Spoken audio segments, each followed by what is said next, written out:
Shalom, sahabat Lexio Divina yang dikasihi Tuhan Yesus Kristus. Selamat hari Minggu. Pada hari ini kita akan berbicara mengenai satu isu yang cukup menarik. Kesatuan, penangkal penyakit kekalahan. Seringkali ketika sebuah komunitas itu sedang mengalami tekanan berat, atau mungkin kesengsaraan, penindasan, dan keadaan moral anggota yang sudah begitu rendah, tiba-tiba ada perkataan kritik, atau ada perkataan negatif, atau roh kritik yang muncul dari satu anggota atau satu kelompok, itu tiba-tiba merebak, menyebar, dan kemudian menimbulkan kecurigaan, syak, serta akhirnya menjadi pertikaian. Akibatnya mereka saling menyerang, bahkan saling membunuh. Mereka lupa bahwa musuh mereka sebenarnya bukanlah dari antara mereka, tetapi yang ada di luar yang sedang menekan mereka. Kondisi yang sama terjadi juga kepada jemaat-jemaat Kristen di abad pertama yang dilayani oleh Rasul Petrus. Mereka juga tertekan oleh penindasan Romawi. Dan bagaimana Rasul Petrus menguatkan mereka dan memberikan penangkal penyakit terhadap kekalahan, yaitu kesatuan. Menyadari bahwa jemaat adalah komunitas rohani, jadi perlu bergerak dengan satu tujuan dan mengejar tujuan bersama. Nah, bagaimana hal ini terwujud? Kita akan melihat teks dari 1 Petrus pasal yang ke-1 ayat 22 sampai dengan 1 Petrus 2 ayat yang ke-3. Mari kita baca firman Tuhan ini bersama-sama. Karena kamu telah menyucikan dirimu oleh ketaatan kepada kebenaran, sehingga kamu dapat mengamalkan kasih persaudaraan yang tulus ikhlas, hendaklah kamu bersungguh-sungguh saling mengasihi dengan segenap hatimu. Karena kamu telah dilahirkan kembali bukan dari benih yang fana, tetapi dari benih yang tidak fana, oleh firman Allah yang hidup dan yang kekal. Sebab semua yang hidup adalah seperti rumput, dan segala kemuliaannya seperti bunga rumput. Rumput menjadi kering, dan bunga gugur. Tetapi firman Tuhan tetap untuk selama-lamanya. Inilah firman yang disampaikan Injil kepada kamu. Karena itu, buanglah segala kejahatan, segala tipu muslihat, dan segala macam kemunafikan, kedengkian, dan fitnah. Dan jadilah sama seperti bayi yang baru lahir, yang selalu ingin akan air susu yang murni dan yang rohani, supaya olehnya kamu bertumbuh dan beroleh keselamatan, jika kamu benar-benar telah mengecap kebaikan Tuhan. Kita berdoa. Bapa di surga, kami bersyukur untuk hari ini, dan terima kasih untuk kebenaran firman-Mu. Tolonglah kami untuk menyadari akan pentingnya kesatuan di dalam komunitas rohani, di dalam komunitas jemaat-Mu Tuhan. Dan Engkau yang meneguhkan kami dan memanggil kami untuk menang. Dan kami percaya bahwa ketika kesatuan ini menjadi berita yang kami terima dan kami lakukan, kami akan melihat itu terjadi dalam gereja-Mu. Di dalam nama Tuhan Yesus Kristus kami berdoa. Amin.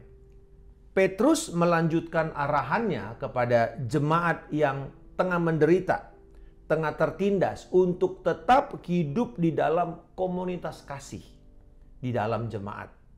Dan ia memberikan dua dorongan yang segera harus dilakukan. Jadi ini berbentuk imperatif, sebuah perintah. Yaitu, hendaklah kamu bersungguh-sungguh saling mengasihi dengan segenap hatimu. Di ayat yang ke-22. Yang kedua, bertumbuh dalam Kristus dengan selalu ingin air susu yang murni. Pasal 2 ayat 2. Jadi ada dua hal yang Rasul Petrus tekankan di sini. Pertama, saling mengasihi dengan sungguh-sungguh. Yang kedua, selalu mengingini air susu yang murni dan rohani. Rasul Petrus mengajarkan bagaimana jemaat yang adalah komunitas orang percaya harus menjadi konteks sosial yang utama dalam hidup seorang Kristen. Dengan kata lain, komunitas rohani, komunitas jemaat adalah komunitas yang utama dan pertama dalam hidup orang Kristen seharusnya. Jadi kalau dia jadi murid Kristus, dia harus mengingini untuk ada di dalam komunitas rohani, ada di dalam gereja Tuhan. Dan seorang murid terpanggil juga untuk terlibat di dalam gereja Tuhan. Kenapa? Karena iman mereka di dalam Kristus telah membawa mereka untuk masuk ke dalam satu persekutuan yang kekal dengan umat Allah lainnya. Rasul Petrus mendorong mereka menyadari bahwa bersungguh-sungguh untuk saling mengasihi dengan tulus, dengan seluruh hidup kita, dengan ketekunan, bersungguh-sungguh saling mengasihi. Dan ini merupakan tanda yang tidak terbantahkan bahwa memang orang-orang yang telah dilahirkan kembali itu adalah orang-orang yang telah diselamatkan, telah dibenarkan oleh Kristus Yesus. Mereka ini masuk di dalam sebuah komunitas dan itulah nanti yang menjadi pertanda akan kelahiran baru mereka juga salah satunya. Alasan kedua, bahwa komunitas jemaat hanya akan bertahan dan bahkan bertumbuh ketika semua anggota-anggotanya selalu menginginkan firman Allah untuk pertumbuhan dan perkembangan kerohanian mereka, perkembangan iman mereka. Jadi relasi pribadi kita dengan Tuhan itu tidak pernah sekedar sebuah urusan individu. Ini yang kita mesti tekankan. Karena seringkali kita berpikir begini, lah ini kan iman saya kepada Tuhan, ini kan urusan saya dengan Tuhan Yesus saja. Hubungan kita dengan Tuhan betul itu adalah personal. Keputusan iman kita itu personal kepada Tuhan. Tetapi bukan berarti kita jadi individual. Kita terpanggil dengan hubungan personal itu mengikatkan diri dengan hubungan komunal di dalam jemaat orang percaya yang juga sama-sama lahir baru. Itu sebabnya syarat anggota gereja itu sebenarnya adalah semua orang-orang yang sudah dilahirkan kembali. Bukan cuma sekedar karena nominal KTP atau karena keturunan. Tidak ada keanggotaan gereja di perjanjian baru. Itu adalah keanggotaan berdasarkan catatan Dukcapil. Bukan. Tetapi didasarkan kepada kelahiran kembali. Kehidupan Kristen tidak dapat dijalani secara otentik dalam bentuk keterasingan. Jadi tidak ada itu yang namanya kita solitude sendirian, lalu kemudian kita bisa tumbuh jadi rohani. Nggak bisa. Kita perlu berinteraksi dengan orang lain. Petrus menasihatkan bagaimana seharusnya orang benar itu hidup dalam hubungannya dengan Allah dan bagaimana hidup benar satu sama lain dalam komunitas Kristen, komunitas perjanjian. Ya, karena mereka mengikatkan diri dengan Tuhan. Perintah untuk saling mengasihi yang sungguh-sungguh di dalam ayat yang ke-22 sampai 25 itu disebabkan oleh dua hal. Kita bisa lihat itu dari frasa karena kamu. Karena kamu di ayat 22 dan 23. Jadi bisa kita baca seperti ini. Hendaklah kamu saling mengasihi dengan tekun, karena hidupmu telah dipisahkan oleh ketaatan pada kebenaran. Yang tujuannya adalah untuk berhubungan dengan orang lain seperti yang Tuhan kehendaki bagi manusia. Itu penyebab yang pertama. Karena kamu telah dipisahkan, dikuduskan. Ya, kata kuduskan dipisahkan. Dipisahkan oleh karena ketaatan kepada kebenaran, kamu harus saling mengasihi. Penyebab kedua, hendaklah kamu saling mengasihi dengan tekun karena kamu telah dilahirkan kembali dengan benih yang kekal. Yakni firman Allah yang hidup dan yang tetap untuk selama-lamanya. Alasan atau penyebab orang itu harus saling mengasihi di dalam jemaat Tuhan karena kita ini lahir dari benih yang kekal, benih yang sama, yaitu firman Allah yang kekal dan tidak berubah. Dan benih ini lahirnya dari Allah. Berarti kita ini lahir dari sumber yang sama, yaitu Allah Bapa. Maka kita harus memperlakukan saudara kita yang lain itu seperti datang dari sumber yang sama. Dia anak Bapa saya juga. Orang itu adalah lahir dari Allah Bapa juga. Gitu. Jadi kita tidak ada hak untuk menghakimi, kita tidak ada hak untuk meremehkan, merendahkan, atau bahkan membuat mereka menjadi tersakiti. Kalau kita menyakiti satu orang percaya di dalam komunitas jemaat, kita sedang menyakiti Bapa di sorga. Kesatuan yang menjadi penangkal kekalahan, penangkal perceraian adalah bersedia untuk menerima ajaran firman Tuhan dan dengan setia serta rajin menerapkannya dalam hidup sehari-hari. Nah, kita menerapkan firman Tuhan dengan cara melatih dalam interaksi kita di dalam satu komunitas rohani. Baik itu kelompok kecil, komunitas pemuritan, atau bahkan komunitas pelayanan, dan yang pasti gereja lokal atau bahkan tubuh Kristus.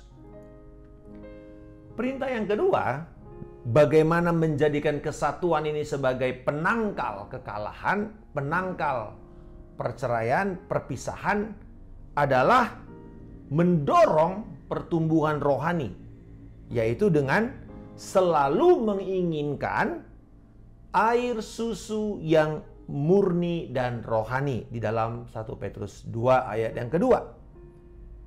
Dan jadilah sama seperti bayi yang baru lahir yang selalu ingin akan air susu yang murni dan yang rohani, supaya olehnya kamu bertumbuh dan beroleh keselamatan. Petrus memberikan sebuah instruksi yang spesifik. Bagaimana sebenarnya praktek saling mengasihi dengan sungguh-sungguh itu di dalam komunitas jemaat. Tadi kan yang pertama, kamu harus saling mengasihi karena kamu telah dipisahkan untuk tujuan Allah, karena kamu telah dilahirkan dari benih yang tidak fana, ya, dari benih yang kekal, dari benih Allah Bapa, dari pemberitaan Injil. Itu alasan kenapa kamu mesti saling mengasihi. Tetapi sekarang bagaimana kamu mengasihi? Bagaimana kamu bisa sungguh-sungguh saling mengasihi dan menjaga kesatuan?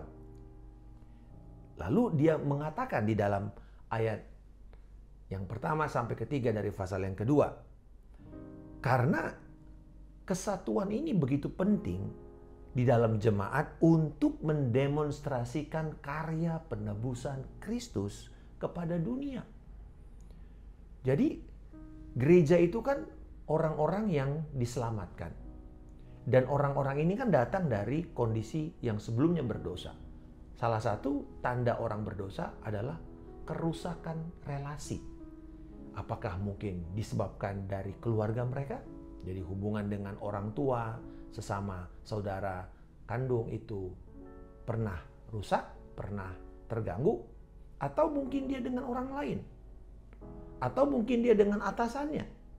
Jadi relasi yang rusak ini, orang yang punya relasi yang rusak ini kan kemudian diselamatkan, dipisahkan, disatukan dalam sebuah komunitas. Tentu ada pepatah yang mengatakan hurting people hurt people. Jadi orang-orang yang terluka akan melukai orang lain. Karena dia sudah luka, maka apa yang dia lakukan itu lahir dari luka-lukanya atau respons terhadap luka-lukanya. Disinilah kemudian bagaimana Rasul Petrus mengajarkan dengan tegas perintah untuk hidup di dalam kesatuan dengan cara menanggalkan segala dosa yang menghancurkan kesatuan dan menghancurkan kasih persaudaraan. Yakni apa? Ayat yang pertama dikatakan, tanggalkanlah segala kejahatan atau kebejatan. Ini berarti lawan kata dari segala kebajikan. Jadi kejahatan, malis, ya, itu segala bentuk kefasikan, segala bentuk kebejatan, apa saja itu, tanggalkan. Yang kedua, Tanggalkan segala bentuk tipu muslihat. Berarti ini tindakan pengkhianatan, tindakan bermuka dua, kanan kiri oke, yang kemudian biasanya menimbulkan perpecahan. Yang ketiga, tanggalkan segala bentuk kemunafikan. Seperti mengatakan di satu sisi, oh kamu ini saudaraku, saya kasih kamu dengan kasih Kristus. Tetapi di balik orang tersebut kita bicarakan, kita jelek-jelekan, kita bahkan merusak reputasi orang tersebut, menggosipkan orang tersebut. Kemudian tanggalkan segala bentuk kedengkian. Ini bicara iri hati. Ini adalah wabah penyakit yang menghancurkan setiap organisasi, termasuk komunitas jemaat. Bila sudah ada iri hati, bila sudah ada kedengkian, maka itu akan mulai nanti penyakitnya itu berkaitan dengan menjadi munafik, gosip, menyerang kiri dan kanan. Akhirnya kelompok itu mulai saling mencurigai satu sama lain. Dan akhirnya selesai, pasti pecah. Jadi kalau orang itu suka menggibahin satu sama lain di dalam kelompok itu pasti akan menghancurkan. Itu sebabnya kita mesti pertahankan dan tidak izinkan ini terjadi. Yang terakhir dikatakan segala bentuk fitnah. Ini berarti perkataan yang menghancurkan atau pencemaran nama baik seseorang, menggosip dan merusak reputasi orang lain. Inilah dosa-dosa yang memisahkan sebuah atau memecah belah sebuah komunitas rohani. Dan gereja tidak imun terhadap hal ini. Itu sebabnya Rasul Petrus tegas mengatakan, tanggalkan semua ini. Supaya kamu bisa betul-betul menjadi seperti bayi yang menginginkan air susu yang murni dan yang rohani. Selalu menginginkan air susu murni dan rohani. Sama seperti bayi. Berarti Rasul Petrus memberikan sebuah metafora. Oke, ini bukan berarti ini hanya untuk bayi-bayi rohani, bukan. Semua kita, bahkan sampai kita yang sudah sangat lanjut, sudah berpengalaman, sudah sangat dewasa, tetap kita harus punya sikap dalam pertumbuhan adalah sikap seperti seorang bayi yang menyusu kepada ibunya. Berarti mengandalkan kepada sumber, yaitu Allah, dan mendapatkan nutrisi untuk pertumbuhan rohani kita. Nutrisi kita adalah firman Allah.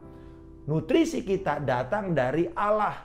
Dan nutrisi kita ini murni, punya otoritas, punya daya imunitas yang kuat, punya daya tangkal yang hebat. Karena firman Tuhan itu yang murni, yang kekal, yang tidak pernah gagal itu, yang tidak pernah salah itu. Dan itulah yang menjadi makanan rohani kita. Tetapi lebih dari itu, bahwa metafora air susu ini juga bicara mengenai sumber anugerah yang datang dari Allah. Karena dikatakan ayat yang ketiga, kamu telah mengecap kebaikan Tuhan. Jadi orang-orang yang sudah mengecap kebaikan Tuhan, artinya kamu harus terus bersandar kepada Dia sebagai sumber pemberi kehidupan, anugerah. Tanpa itu kita tidak bisa hidup.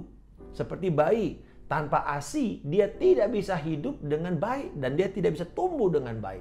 Dia bisa jadi kerdil. Itu sebabnya kita punya problem dengan stunting. Karena nutrisi yang kurang pada waktu masa pertumbuhan bayi ini. Dan sayangnya banyak orang-orang Kristen yang menjadi kerdil.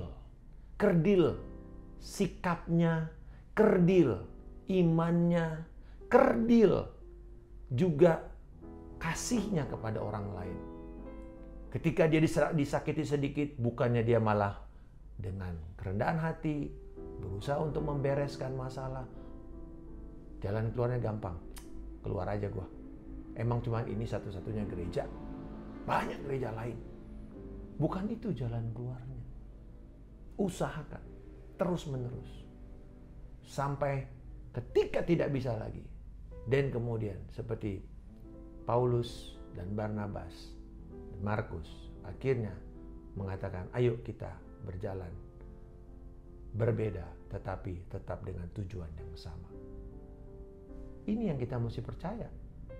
Upayakan sekuat mungkin. Air susu yang murni ini, yaitu firman dan anugerah Kristus ini, akan menopang pertumbuhan dan bahkan mendorong pertumbuhan kerohanian. Bukan cuma satu orang, tapi semua kelompok itu. Ya, sehingga mereka bertumbuh di dalam pemahaman akan keselamatan. Dan akhirnya terhindar dari penghakiman ketika Kristus datang menyatakan dirinya kelak. Sahabat sekalian, kedua hal ini begitu penting di dalam mengupayakan unity, kesatuan dalam komunitas rohani. Bahkan dalam keluarga sekalipun. Bila kita mengizinkan diri kita terus diberikan firman, setiap anggota keluarga kita lahir baru.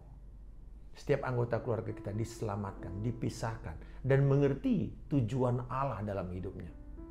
Dan kemudian yang kedua, kita akan berusaha untuk punya sikap bersandar kepada Tuhan. Bersandar kepada firman. Sahabat sekalian, menurut sahabat, apa alasan saya baca firman dan mempelajari firman? Apakah karena saya mau khotbah? Bukan.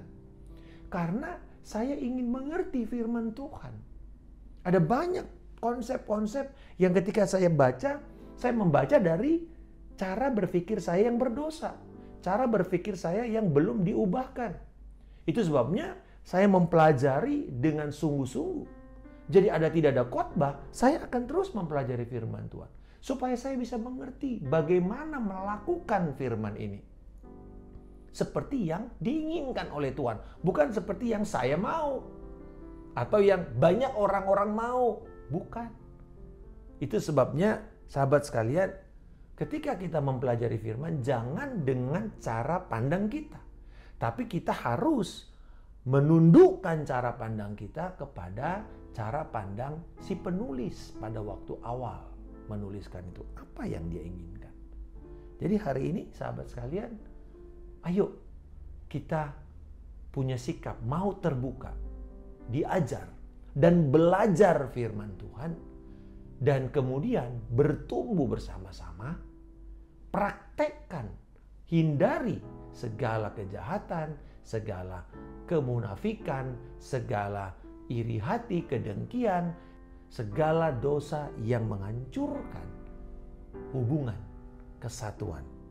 Dan saya percaya kalau di tengah-tengah kondisi yang saat ini terjadi polarisasi, terjadi sebuah ancaman perpecahan di bangsa kita, hendaklah kita sebagai orang percaya berdiri untuk setuju dengan kesatuan yang ada dari bangsa kita, dari gereja, dari tempat di mana kita beribadah. Ayo kita menjadi agen-agen yang mendorong terciptanya dan dipertahankannya kesatuan. Musuh kita bukan sesama kita yang ada di dalam kelompok, tetapi yang ada dari luar yang menyerang dan menghancurkan kesatuan itu. Apakah saat ini sahabat memperlakukan sesama orang percaya selayaknya dia adalah anak Bapa surgawi, yang mana kita satu sumber dengan dia? Yang kedua, apakah sahabat sekalian secara aktif menginginkan dan menanamkan firman Allah di dalam hati kita, mempraktekkannya di dalam interaksi jemaat? Dan yang ketiga, apakah keinginan bertumbuh dewasa dan menjadi serupa seperti Kristus adalah prioritas utama Anda, kerinduan utama Anda? Dan biarlah kiranya ini akan menolong kita untuk hidup di dalam kesatuan, di dalam jemaat, mencintai saudara seiman secara sungguh-sungguh, mempraktekannya, berusaha untuk hidup di dalam kasih, dalam kesatuan, dan lebih dari itu, menginginkan firman Tuhan dan anugerah Tuhan mempertahankan hidup kita dan membuat kita bertumbuh mencapai keselamatan yang penuh di dalam Kristus Yesus. Bapa di surga, Terima kasih untuk hari ini. Kami berdoa biar kiranya kami bertumbuh di dalam kesatuan ilahi. Kami bertumbuh dalam kesatuan jemaat. Dan kami mengucap syukur kami menjadi agen yang akan mendorong terjadinya kesatuan. Ampuni kami dengan dosa-dosa perkataan yang memecah belah. Tuhan, kami bertobat dan kami mau untuk melihat pemulihan terjadi di dalam tubuh-Mu dengan kata-kata yang menghidupkan, kata-kata yang membangkitkan semangat, kata-kata yang datang dari firman Tuhan semata-mata, kata-kata yang membangun. Di dalam nama Tuhan Yesus Kristus kami telah berdoa dan mengucap syukur. Haleluya. Amin. Salam kemenangan. Saya Pendeta Markus Simanjuntak.